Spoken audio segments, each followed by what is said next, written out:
Hello, friends. Welcome to the Cold War Prepper. And tonight we're doing the final chapter of Cresson Kearny's book, Nuclear War Survival Skills. So we've got one chapter left to do with this. We'll briefly run over a lot of the appendices and annexes that he has in his book, and some fantastic ones like how to build an air induction system using plywood. So just some really great ideas at the end of the book, and it makes it very much worth having this in your library. Hello, Little Lone Prepper. So I strongly recommend, this is one of those essentials for your library. There's so much information in here. Just fantastic piece of work. He's updated it in 2022 to include the things that are going on in the Eastern Europe. Just phenomenal. I can't recommend it enough. So I now have two highlighted and tabbed copies of the book. Hello, KP Heathen, Diana 2, Holly Ivans, welcome. And Straight Kitten, welcome. So, it's just a fantastic book. Golly, I'm kind of depressed over the fact that we finished it. But I do want to also point out that, and we'll talk about this. I'll give you all a vote on what we're going to do. But come on, this is underneath my Bible study, so I gotta straighten this out. I caused the stack to fall, pulling it out. All the stuff I have going on. Golly, I got too much stuff going on. I did so far. So this week with St. Vincent de Paul, I'll have done 6 home visits with families in need. Just unbelievable. So I'm already up to 3 so far this week. Tomorrow we're going out of town. We're going Christmas lights, an evening bus tour of Christmas lights, a couple of towns away, just because phenomenal Christmas lights. 18 miles solid of Christmas lights around the lake. So, we're getting into the Christmas season, and it's unbelievable. So, but later on, when we get more people here, we'll talk about this book, Grid Down, Death of a Nation. And that's going to be our next book in the series that we're talking about. I'll tell you what, you'll see her on here frequently. Maggie LP from South Florida strongly recommended that I read a book about the Great Depression. It's the Great Depression, an autobiography by Roth, R-O-T-H, the attorney. And the way I remember that is because of the Roth IRA retirement account. But anyhow, gosh, that book is so... you read it and it's like reading current newspapers. Just hello, Theoxorus.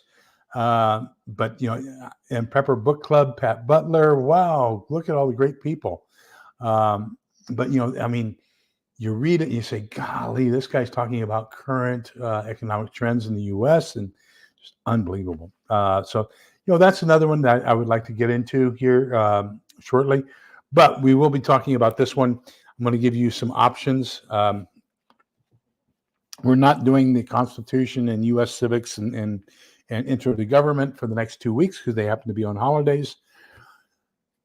I will be on Prepping with Sarge's channel this coming Friday, and he's going to have at 6:30 a live. I don't know how many of you know her, Alpine Preparedness, just wonderful lady. She has a doctorate in geophysics, and so she's up in Canada, and she's just an expert on earthquakes and everything else. And so she and I, Pete, the roaming prepper, are all going to be guests. Oh, and Prepper Dog out of Georgia are all going to be guests on Prepping with Sarge's channel, and we're going to be talking about the year in review and our predictions for next year. So that's going to be on Prepping with Sarge. So if you get the chance, I've had him on here. We interviewed him about psychological effects of a traumatic event happening here in the U.S. He is he works for the police department in I believe it's in Charleston, South Carolina, and he is the psychologist there who helps the police and first responders with traumatic events and helping them to overcome those traumatic stress events. So, great guy, and he is really into foraging. So I strongly recommend. Let me put him down here, and if somebody could.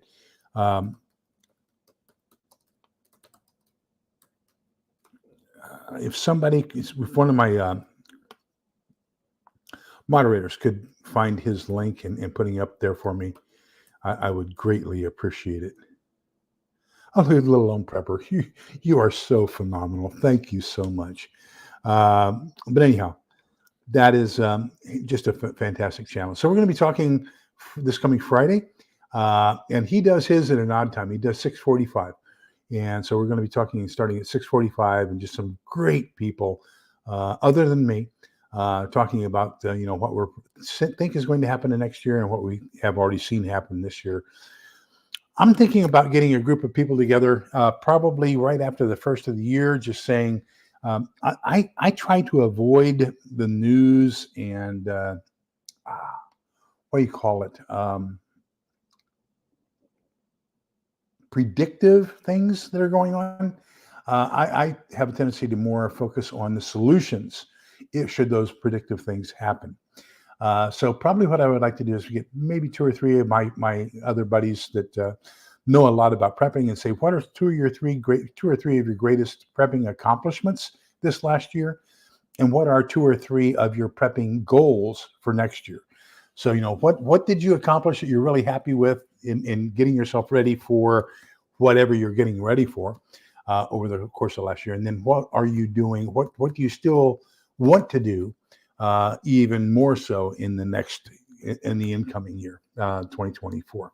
And so we'll see how that goes. I'll see if I can't get them.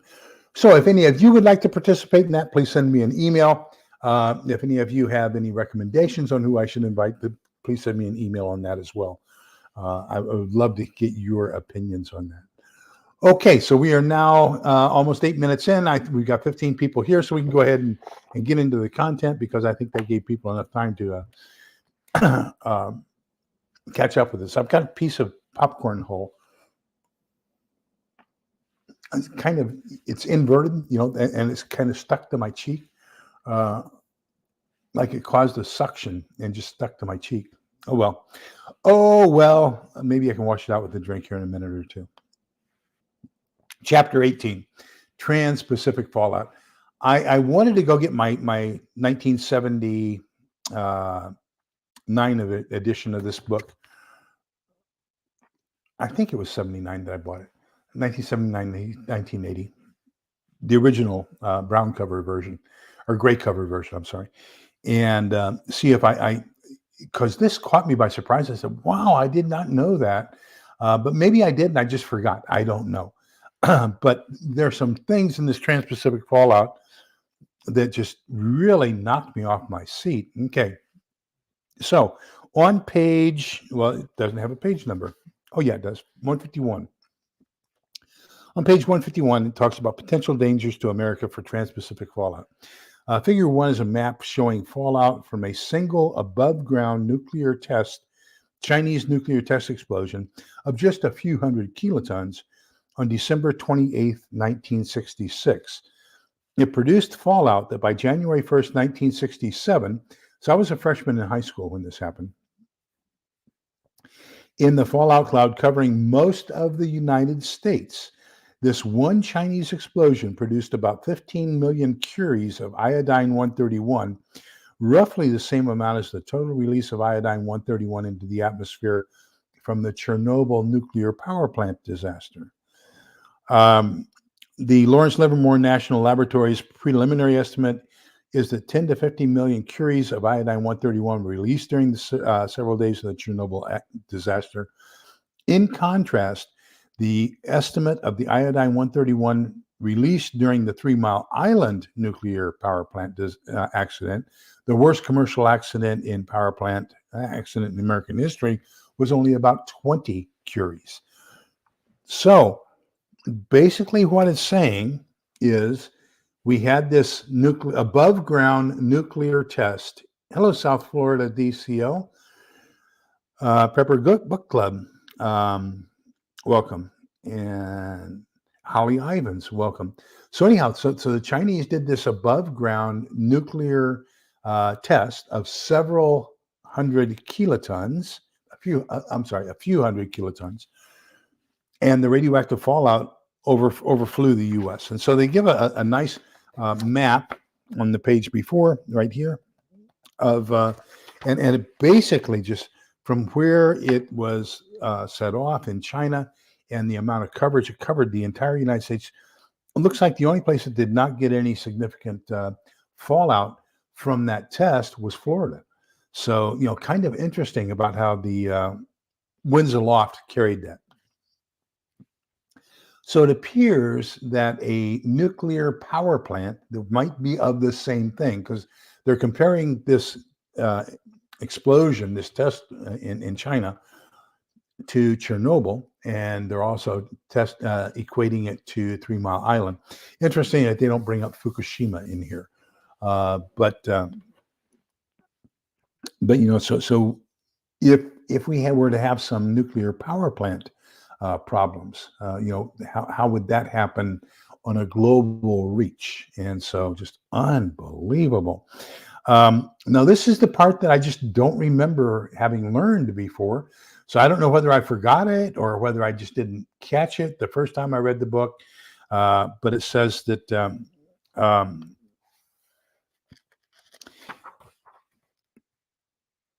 it doesn't. Not yet.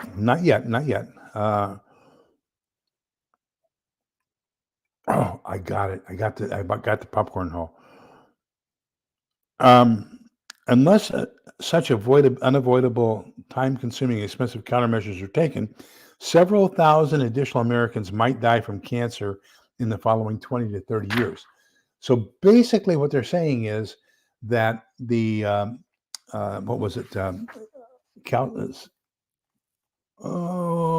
131, that the iodine 131, if we had nuclear disasters, there might be sufficient nuclear fallout over the U.S.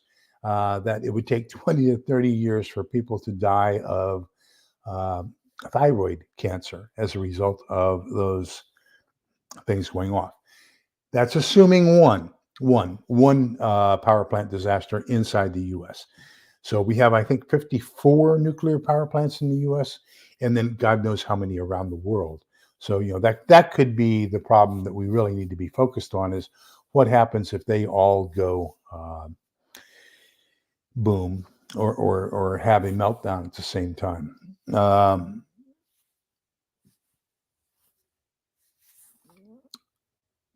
are talking about Colorado's court decision today. That's they've suspended that for 90 days pending appeal by the Trump campaign. Have a feeling there's going to be a lot of write-ins on that ballot. Okay, so on the next page, he talks about protecting yourself against trans-Pacific fallout. So first thing is that the chances, Kearny is predicting that the chances that there's going to be an all-out war, nuclear war between among the superpowers, U.S., China, Soviet Union, or Russia, are slim.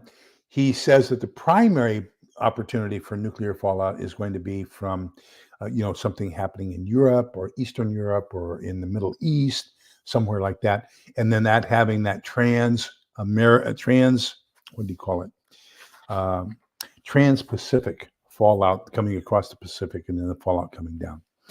I want to find that one that it just really, here it is. So actually it's the fourth point he makes on this page, and I'm going to go back to two others here in a minute, but this one just really catches me. It's unbelievable. I didn't catch it the first time or really internalize it. A large nuclear explosion, half a megaton or more, injects most of its fallout particles and gases into the stratosphere, above the tops of clouds and above the altitudes at which quite prompt removal of contaminants from the atmosphere by scavenging takes place. Most of these tiny particles remain airborne for weeks or years and are very widely dispersed and are blown around the world several to many times before being deposited. But by then, the radioactivity of iodine-131 that has a high half-life of a little more than 8 days is so greatly reduced that it is not nearly as dangerous as its radioactive iodine deposited much sooner than with the fallout from smaller weapons of several hundred kilotons or less explosive power. So he differentiates here, and gosh, and when you look at it, it makes so much sense. But it just slipped me. The bigger the bomb, the higher the plume. The higher the plume, it gets into the stratosphere, and then of course that's going to take a longer time for it to come down as fallout. Well, remember back in chapter 1, we talked about time, distance, and shielding. So the more time you have, the less radioactivity there is in that fallout. So he says here it can last up to years. So you figure 365 divided by 8, because it has an 8-day half-life, is going to be 332, 45. So it's going to be around 48. So you take 48 halvings. So it's going to, so 1 would be 1/2, 2 is a 4th, 3 is an 8th, 4 is a 16th. So, you're going to do that about 48 times. And it's going to be, probably down to 1/1000th or 1/2000th.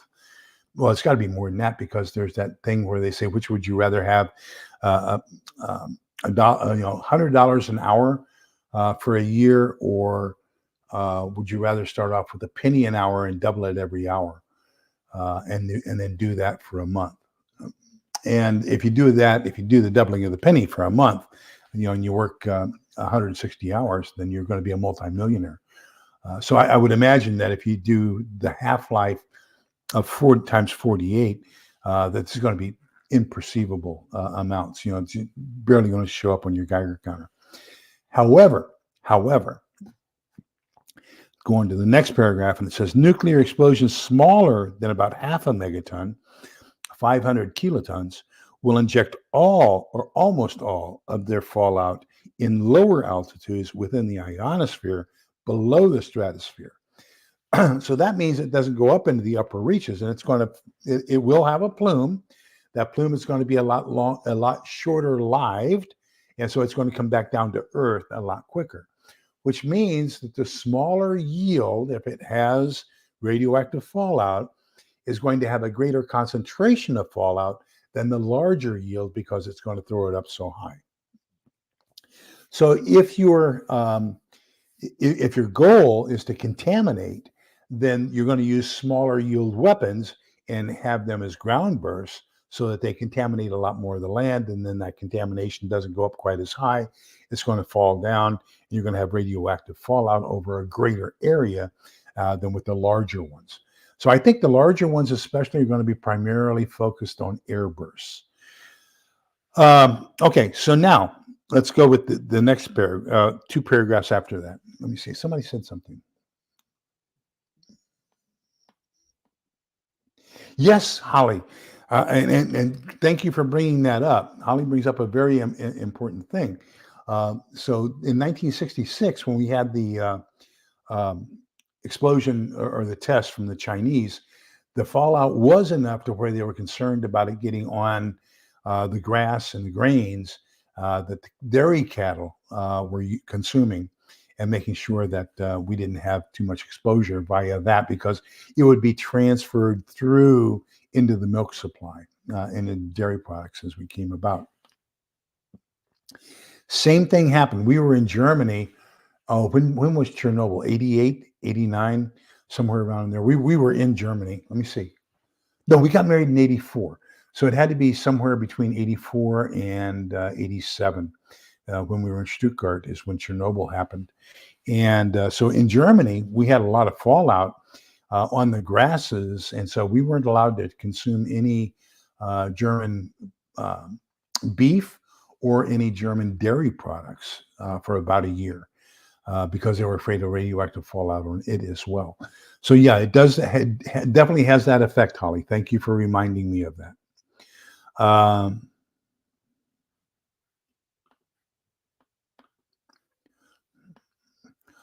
Yes, it would. But I mean, what's the ulterior motive? What is it they want to accomplish? And of course, China's been on, on a population reduction plan now since what, 1960? When did they pass that law? You're only allowed to have one child. If you have more than one child, that the other one won't be supported by the state as far as healthcare and everything else. And so they've been trying to depopulate a lot longer. Okay, so the cloud from the steam explosion that blew off the roof and otherwise damaged the Chernobyl reactor building may have risen quite soon to 20,000 feet or more and was partially blown eastward across Asia and the Pacific Ocean. However, the top of the radioactive smoke cloud over the Chernobyl power plant that burned for days only rose about 3,000 feet above the ground, and as a result, most of the airborne Chernobyl radiation stayed at relatively low altitudes where scavenging of smoke and fallout particles and gases is most effective and rapid due to aggregation of cloud droplets, rainout, and dry deposition. So what happened was the stuff that blew up, the initial blow blew up into the stratosphere, kind of almost into the stratosphere, top of the troposphere, and it fell out over eastern portions of, at that time, the Soviet Union, or Soviet Union and China. But it was not as radioactive as a smoke plume. And the smoke plume didn't go up that high. It only went up about a tenth of that altitude, but where the prevailing winds were towards the west and the south. So it went initially up. The prevailing winds took it initially up into the Baltic area, then westward, then southward into the rest of Europe. So, it just depended. The two different types of radiation, two different wind effects, and gosh, it was just something else, totally different. Okay, so the variable winds are going to cause a widespread dispersion pattern. That's why I want you to go to that nuke secrecy site and do some planning on what happens if, and drop some nukes, both air and ground bursts, around your home, and check out the prevailing wind patterns and see what those plumes are going to do for you and to you in the event that there is a target. So find out the most likely targets around your home, and then go to that nuke secrecy map and do some playing around, plan it. So how much are you going to be exposed to? So the summary he has of this chapter: 1, Trans-Pacific War fallout deposited on an America at peace surely would be a disaster, but not an overwhelming one. The economic and psychological impact probably would be more damaging than the losses of health or life. And 2, prudent individuals should make preparations to enable them to use the low-cost protective countermeasures described in this book, especially those in Chapter 13. Some of the most effective countermeasures, such as getting enough prophylactic potassium iodide to prevent thyroid damage, even if war fallout dangers from explosions in the United States or overseas were to continue for a couple of months, cannot be accomplished after even an overseas nuclear war begins. So that's kind of where we are. That finishes it up. The rest of the book, okay, about 1/3. So this part right here, this is all appendix, okay? So this is all blueprints and plans on how to build expedient fallout shelters, how to build a pole-covered trench shelter, how to build the Kearny radiation meter so you can build it yourself and have that, how to build small pole shelters, homemade shelter ventilating pump, the KAP, how to make the plywood suction pump. Oh gosh, all great stuff. So if you can't afford an Atlas survival shelter, buy this book, and with some inexpensive materials, then you can build your own and have it available to you. So, oh, really? I'm unaware of that. Thank you, Diana. Did not know that.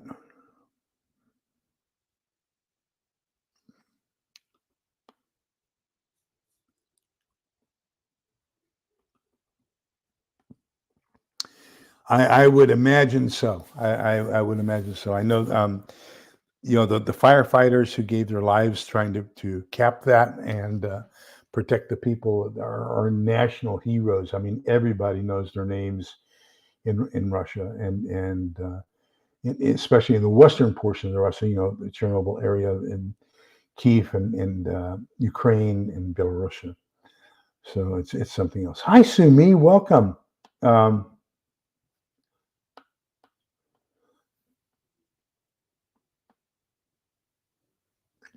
So let me see. Those three kitten. Yeah, the vast majority of Ukraine is actually farmland. I think of when you think of Ukraine, think of Kansas, Iowa, South Dakota, kind of like our grain fields. That's basically what Ukraine is, and so one of the largest tank battles of World War II is right there in the Ukraine Donbass area, and that's the Battle of Kursk. And as a matter of fact, that still shows up if they do magnetic soundings from outer space, from the space station. It shows up as one of the greatest deposits of steel in the world because of all the rusting tanks that they have out there in that area. It's just unbelievable.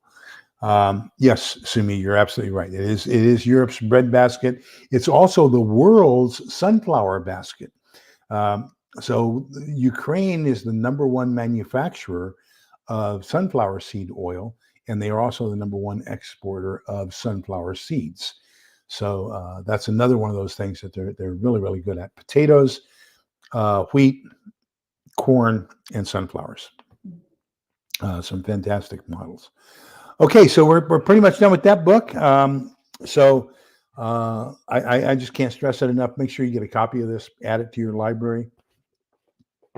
I would make sure I have it in hardback because I'm not so sure if we're going to have electronic media available to us when you're going to need the information to protect you.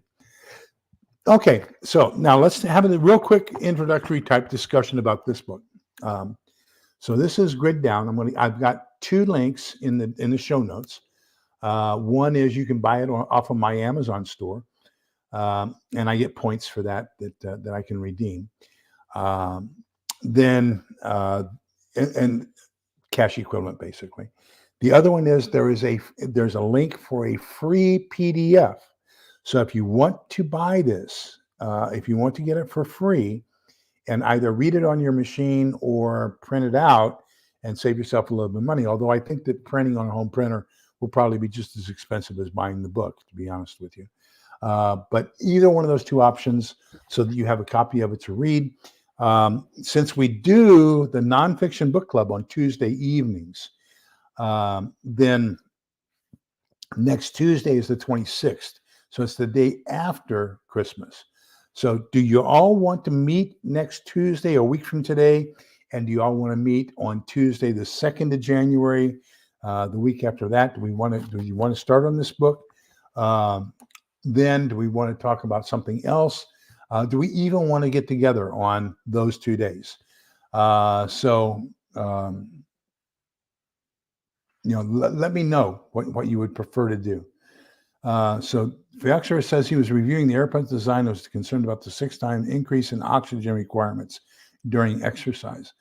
I'm not so sure that the exercise you're going to be doing inside a shelter will be that much more. The vast majority of your exercise is going to be actually doing the pumping to get the air in.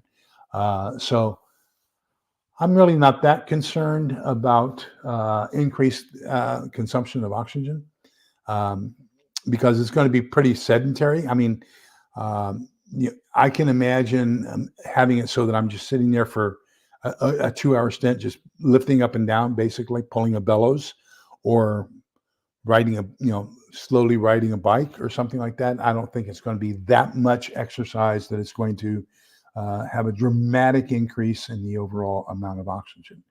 Now, I could be wrong, but that's just the way I perceive it. So just another way to think of it.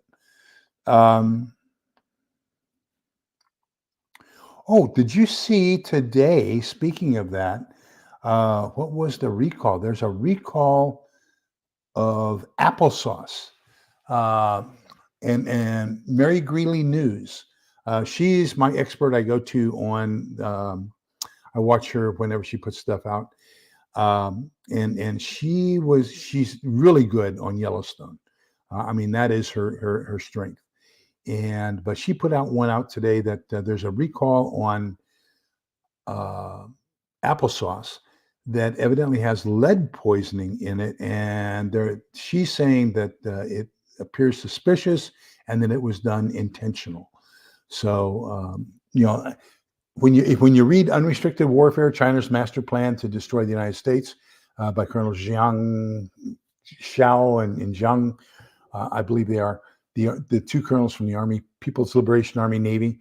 They talk about 5th generation warfare, basically, is what we call it. And it's going to be non-kinetic. So they're going to say there's going to be all these little bitty fifth column type things that happen. Lead in applesauce, a power plant goes down, a 10,000 cattle die of a sudden flame explosion in a cattle feed yard, and chickens dying and pigs dying and all this kinds of stuff. And so you're not going to be able to say, oh, we're at war and they're attacking us, but you're going to have all these little bitty things. A train wreck here or there that deposits chemicals into a potable drinking water supply, all these different things that are going on. And we can't really connect it and say, hey, this is related to this, which is related to this, because they are all so disparate. And so I firmly believe we have been at war now for about a year. And it's just not a kinetic war right now. It's still that fifth column movement trying to take us out internally. And of course, the North Koreans announced that they have satellites now capable of producing an EMP that is capable of wiping us out, which is why this book is going to become extremely important for us to discuss. So yeah, you can get the PDF version, Sumi, but if you're like I am, I like the tab, I like the highlight and everything else. And so I always try to get the hardbound copy. Speaking of which, they didn't make it in time for my prepper haul that I did Saturday. So they'll be in this coming Saturday's prepper haul. But the books that I've gotten in so far this month are, the Biblical and Spiritual Walk Through the Mass, explaining why things are done the way they are and the biblical connotations behind them. Franklin Horton's book 3 of the Borrowed World series, No Time for Mourning. Remember, we're going to be doing volume 2. I have it here somewhere. Oh, there it is. Legion of Despair. We'll be discussing this a week from Thursday, I believe it is, the 28th. Yeah. So the 28th, we're going to be doing a book review on this one. So that's this volume 2. And I ordered volume 3 so I can read it. And I told you, Blue Dawn is just a phenomenal book. This is 1984 in 2023. And so Blue Dawn is volume 1. A Most Uncivil War is volume 2. And this is 1984 in 2023. It is, finally, at the end of volume 1, they even point out that the Secretary of Information or Secretary of Misinformation or whatever it's called is actually AOC in the author's mind. So it's something else. So those are the 3 books I got in, and they'll be on this week's Prepper Pantry Haul. You'll see that I've received those in. I did order one more. Somebody else sent me an email and recommended that let me get my Amazon here. Recommended that I read the 999 series, I think it is. Let me see. Returns and orders. There we go. So returns and orders and book order arriving Saturday. 299 days, the preparation. And he said, the person who recommended it said, read it. And this is by Glenn Tate. So I'll have 4 new books in to read, and not enough time to read them all. But that's the way it goes. Oh wow, Prepper Book Club, fantastic!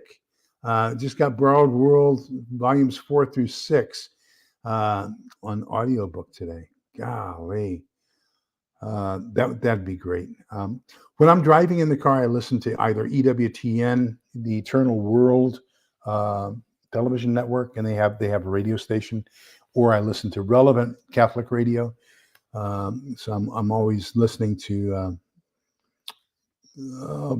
Bible studies and things like that when I'm driving, as much as I possibly can. Now, I don't do that when my wife's in the car. We listen to music when she's in the car. Devil Dog Prepper, good evening and welcome. Glad to see you. Oh,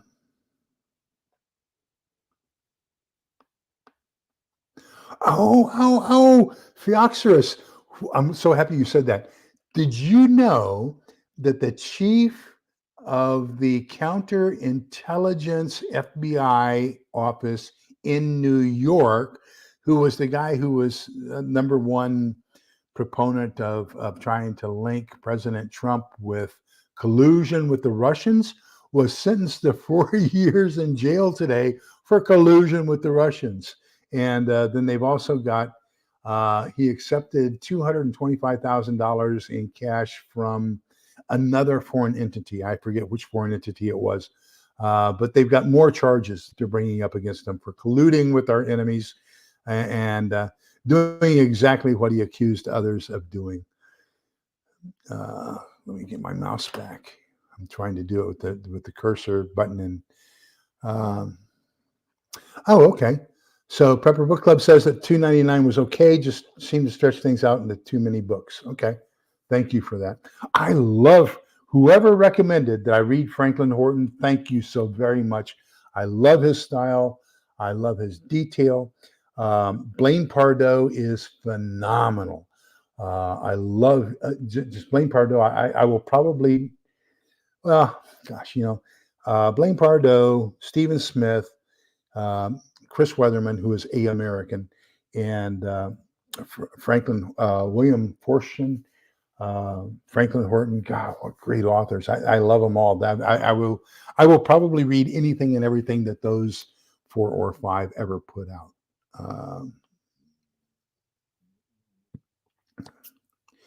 Thank you, South Florida. I appreciate that.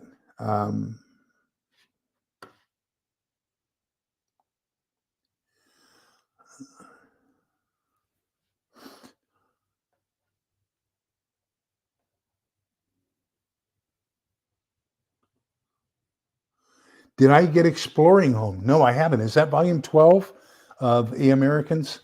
I have. If it is, I have not yet gotten it. Is that available? Let me see here. My wife will kill me. I'm going to order more books on Amazon. Yeah, volume 12. No, I have not gotten it. I need to order that. Thank you for bringing that to my attention.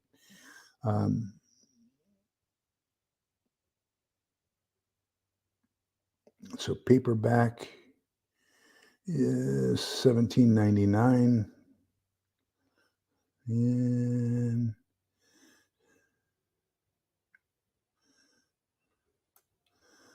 okay, another $18 spent. Oh my God. My wife brings me the Amazon bill. She says, show me what you bought for this. Show me what we got for this. And so it's something else. And that isn't that always, or not always, but doesn't it seem like it's always the case, Holly? That you try to point the finger at other people so that the suspicion is taken off of you, is what it appears to be. Yes, I like the Mad Mix series. I really enjoyed the Locker 9 series. So I started off, the first book of his that I bought was Mad Mick. And then I was on his website and he says, don't do Mad Mick until you've done Locker 9, because Mad Mick is introduced in book 2 of the Locker 9 series, which is Saving Grace. And so I bought the Locker 9 series and read it. And then, of course, as a result, that went into Mad Mick. And then we interviewed him, and he was talking about how the Borrowed World series is basically an autobiography, as he sees it. He is Gary. I believe Gary's the main character in this series, and yeah, no, and, yeah, and he really did work for mental health, mental retardation. And those other characters are co-workers that he knows, and so there's so much reality in it. He wrote it so that it would be that way, and just gosh, and so a lot of the places that he includes in the books are just when he drove to Roanoke and Richmond and coming back that he noticed, and he included those in his book. So it's just it's a phenomenal work of fiction that is based off of some true things. So just really great, really great.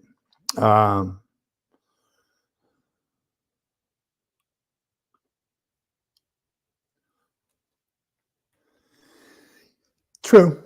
They do get very, very violent. And, and so in book three, what am I reading? I'm reading Legion of Despair, book 3. So in this book 3, Alice is, remember that you started off with 6 characters, and then 3 broke off from the other 2, and the 2 were Alice and I think it was Rachel. Rachel gets killed, and then Alice basically gets captured by the guy who killed Alice or Rachel. And so now, that goes into further detail behind that, between her captivity and him. And it gets very violent. Yes, it does.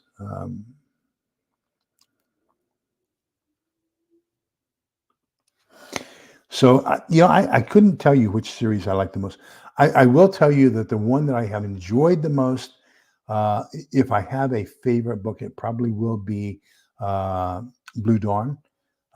Simply because it just seems so realistic to what's happening now as far as a hostile takeover of our government and the people suffering as a result of it. And it just seems so realistic. It seems so plausible. It's so 1984ish. It's so George Orwellish. It's just I just love the entire concept behind what Blaine Pardoe has done with that. So. But anyhow, back to the nonfiction. So the one thing that I love the most about this book, and we'll talk about it, we'll do a poll. How do I do a poll? Can I do a poll? Let me see. Hide current comment. No, I don't know how to do a poll. Oh well. I'll learn how to do a poll one of these days. But anyhow, do me a favor. If you'd like to take a break over the holidays, just do me a favor, put a 1 and that tells me we don't want to do anything 1 week from today, the day after Christmas. A 2 says, yes, you do want to do something the day after Christmas. A 3, so 1 and 3, odd numbers. Yes, I want to do day after Christmas, day after New Year's. A 2 and a 4 is I don't want to do day after Christmas. I don't want to do day after New Year's. Okay. So odd numbers, 1 and 3 are yes for the first and the second weeks. And then 2 and 4, the even numbers are no, I don't want to next week and the week after. So if you could do that for me real quick.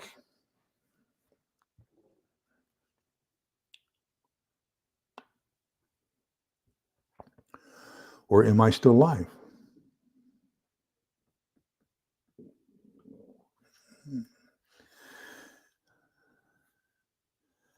So no. Oh, wait a minute here.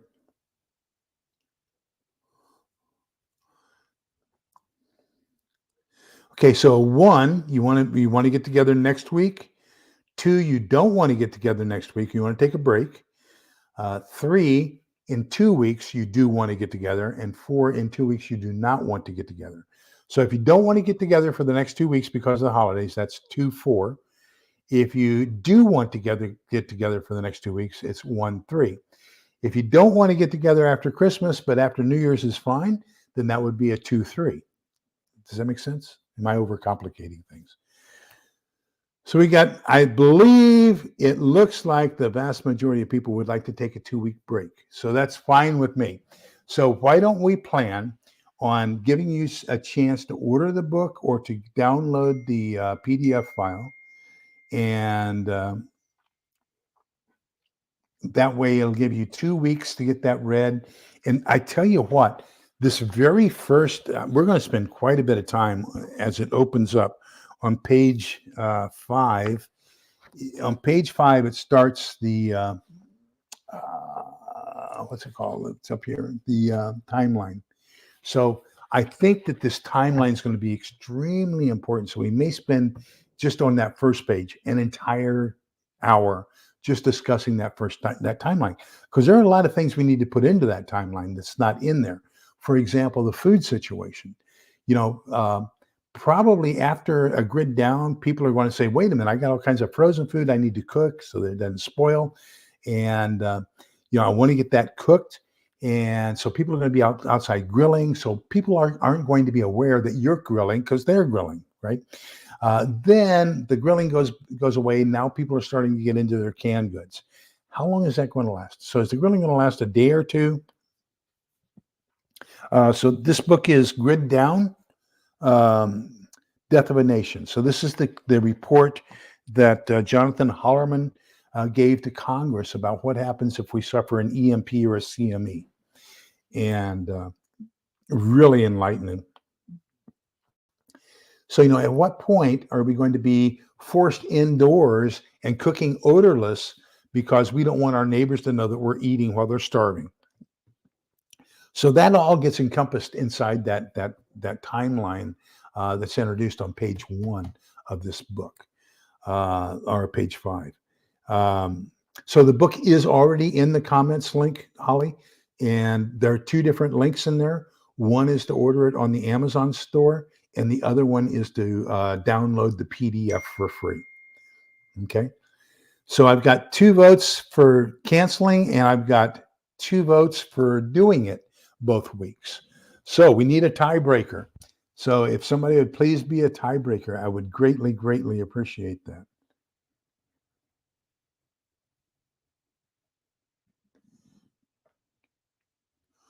Wow, Devil Dog, that is phenomenal. That's great. Great job. Great job.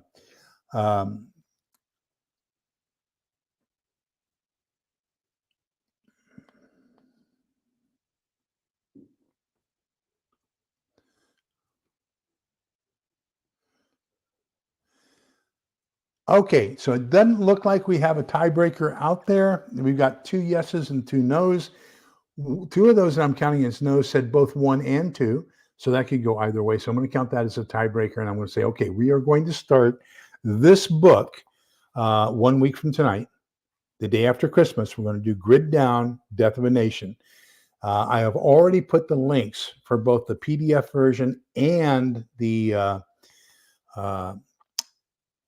hard copy version through my Amazon site in the show notes. So you can go there and get you can get it. And we're going to kind of focus on that first timeline on page 5. I think it's going to be critical. So, and it goes a little bit further than page 5, if I'm not mistaken. Yeah, it goes into page 6. So 5 and 6 are going to be what we're going to kind of focus on that first day. So we will focus on pages 5 and 6 next week, next Tuesday at the same time. We won't do anything Monday. We're not doing anything Monday. We're not doing anything for the next 2 Mondays, as a matter of fact. But we will do this book next week, and then we'll talk about where we're going to go from there. Now, another point that I want to make is don't forget to be at Prepping with Sarge this coming Friday at 6:45 Central Time. That's 7:45 Eastern Time. And we're going to have that panel discussion, about 4 or 5 of us, on basically the significant news this year and what we think is our predictions for what we think is going to happen next year. So I think that's going to be a very enjoyable. I probably won't have as much to say as the other guys because I'm just not. I got out of the predictive business when I left the intelligence field in 1990. So I prefer to stay on the straight prepping side, but that's how things go. So you never know. I might come up with a whopper or something in there. You can tell. I saw a New York prepper in there said something. What was that? A New York farmer, a North Carolina farmer, NC farmer. Hello, NC farmer. Welcome. Thank you, Sumi. Appreciate you pointing that out.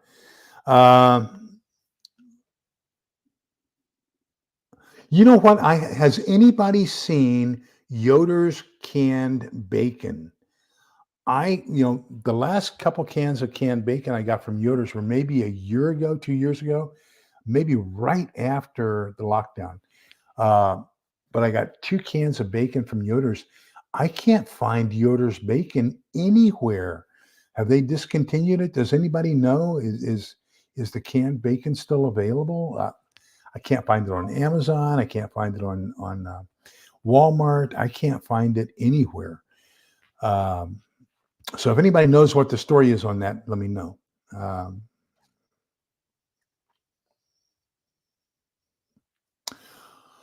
Okay. Anything else you want to talk about before we? Oh! Let me tell you, there are a couple interesting things that have happened in the news that you just probably need to be aware of. Number one, Governor Abbott signed a bill yesterday, and of course, it's got a whole bunch of people up in arms. But it now makes it a crime to be in Texas if you are an illegal alien. So if you cross the border illegally from Mexico and you remain in Texas, then you're in violation of Texas law. So that authorizes all local law enforcement as well as state and county to arrest and detain you. The first offense is a misdemeanor. You will be exported, and if you come back, then that will be a felony with up to 20 years in prison. So that's number one. A lot of stuff, a lot of discussions. I put out I forwarded a comment today by Father Casey, who's a Franciscan priest and Order of Franciscans Minor. And the Pope put out a bulletin yesterday, a 12-point bulletin. And he talks about blessing gays and their rights. So, and it goes into great detail. So the very first thing, of course, is everybody picks up on the headlines, which is the Pope talks about blessing gays. And so the news takes that. They don't dive into the contents. They take the headlines. Of course, they expound on those, and people kind of get broken, get a little bit consternated, and they don't investigate what the actual meaning is. So one of the definitions of blessing, okay, is to seek grace. And the seeking of grace is you have to have grace in order to have salvation. And so what he is doing is saying we need grace for the sinners, not for the sin, but for the sinners in order to convert them. And so that's what the blessing is it's conferring grace upon them so that they can understand the need to change and be accepted and live in accordance with the doctrine of the church. So no, the Catholic Church did not approve of gay marriage in the Pope's encyclical yesterday. You need to read the entire thing and understand it. And so, you're going to see a lot of publicity about that, about people who just, take a look at the headline and don't read the contents and totally misunderstand what's going on. So I encourage you, if you get involved in that discussion, read the entire encyclical before you come up with comments on it, or at least watch. Father Casey does a really good job of going through each paragraph of it in that thing that I forwarded earlier today. Let me see. Yes, HEB has, and so does Walmart. It's called Bacon Up. I probably have about 6 of those. I try to buy one about every 4 to 6 months. Fantastic. It's just purified bacon grease. I think it's going to make an outstanding substitute for those dishes where you want to have the bacon taste. And so you use what I plan on using it for in an SHTF situation is use the bacon grease when I'm starting with sauteing my onions for most of my soups and casseroles. So if you saute the onions in the bacon grease, then you're going to get that bacon flavor in the onions, and that's going to really add a lot of flavor to your to your soups and stews and things like that. Um,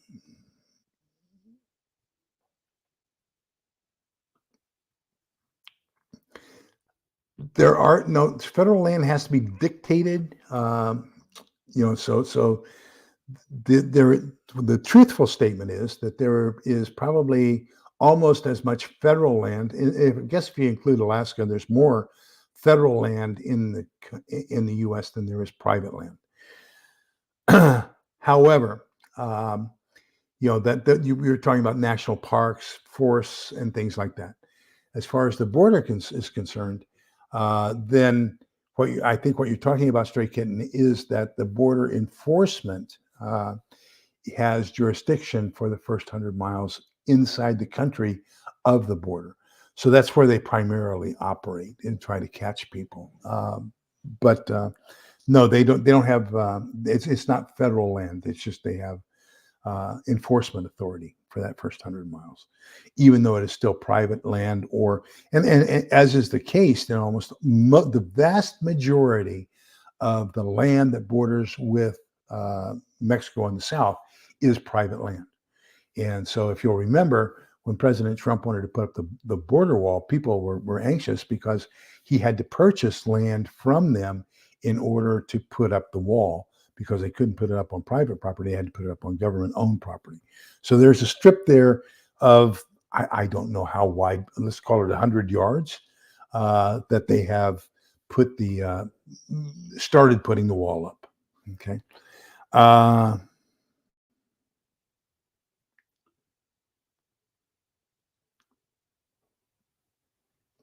I haven't heard that. I don't know. I know that, there's a lot of division right now in the church.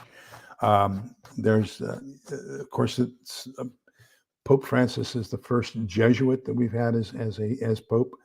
There are a lot of people who support him. There are a lot of people who don't support him. And, he does things a little bit different. He definitely does things a little bit different than Pope Benedict. Definitely a lot different from Pope John Paul II. And history shows. I mean, the church has been here for 2,000 years. We've had good popes. We've had bad popes. We've had mediocre popes.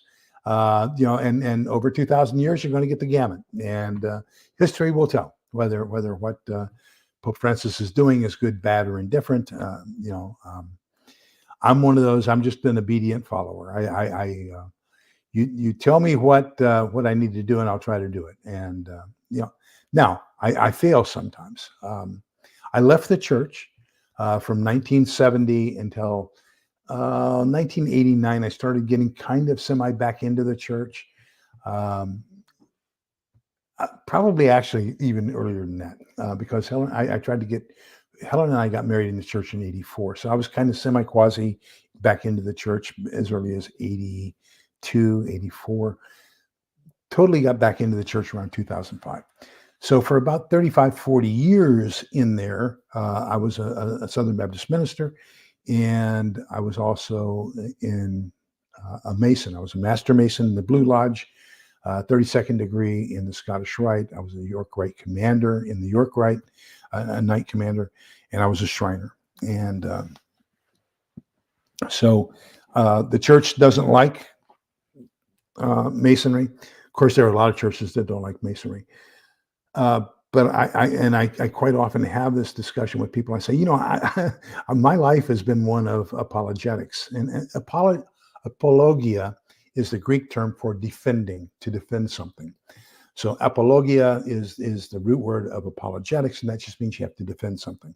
So if you take a look at my life, right, Roman Catholic, Protestants hate Roman Catholics, so I've got to constantly defend that. Then, of course, I was a Mason.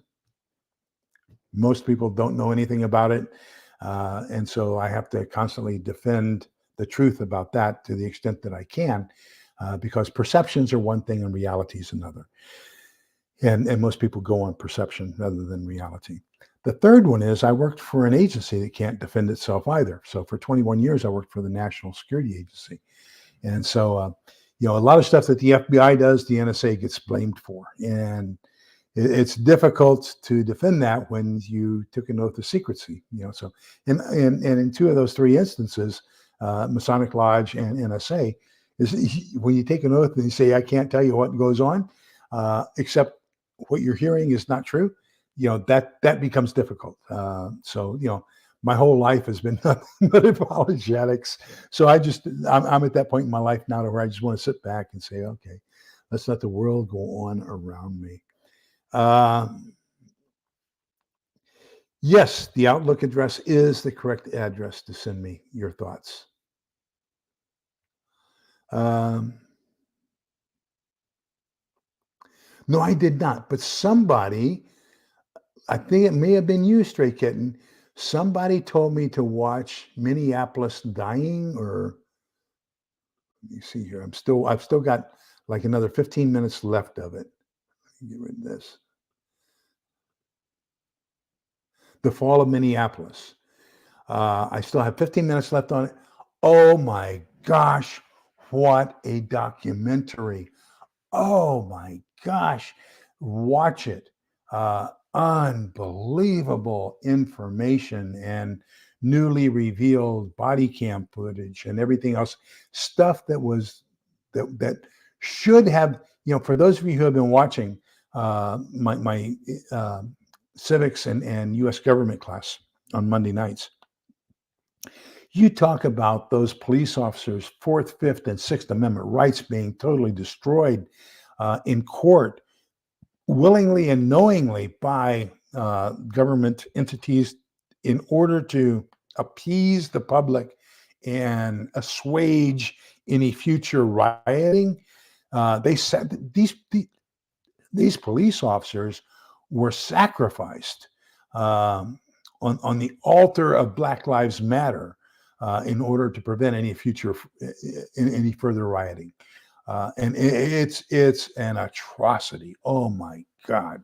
Who would have ever thought that and then the stuff that we have going on with, that event that happened in January of 2020. So my question has been, and this is looking at it from an intelligence analyst's eyes, okay?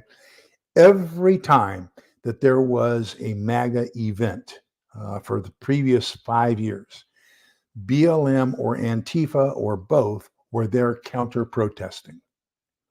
There was no counter-protest for this January event. Where were Antifa and BLM? And so in one of the newly released videos, there's a guy standing at the bottom of the steps saying, "Come on, Antifa, let's go." And I think that kind of tells you something about that incident in January. But I didn't want to believe it. But then after watching this documentary on Minneapolis Falling, I think it is. Let me see. The Fall of Minneapolis. Watch that. Oh my God. It will give you nightmares. Honest to God. Okay. I agree, Devil Dog. I think it's time for us to call it quits and have a nice evening. So, Numbers chapter 6, verse 24. The Lord bless you and keep you. Merry Christmas to you too, Diana. Thank you so very much, and Happy New Year as well. May the Lord bless you and keep you. The Lord let his face shine upon you and be gracious to you. The Lord look upon you kindly and give you peace. So remember that we're all in this together. We are brothers and sisters in this survival effort. So please be kind, polite, respectful, and supportive of each other. We need to find ways where we can lift up each other, where we can support each other, where we can build the cadre of the future that is going to supersede and survive whatever happens to us here in the future. So because togetherness is going to be the key. Thank you all for being here. Next Tuesday, we start with the timeline in grid down. Okay. It's in the show notes, links there. Take care, everybody. Merry Christmas. Happy New Year. Bye-bye.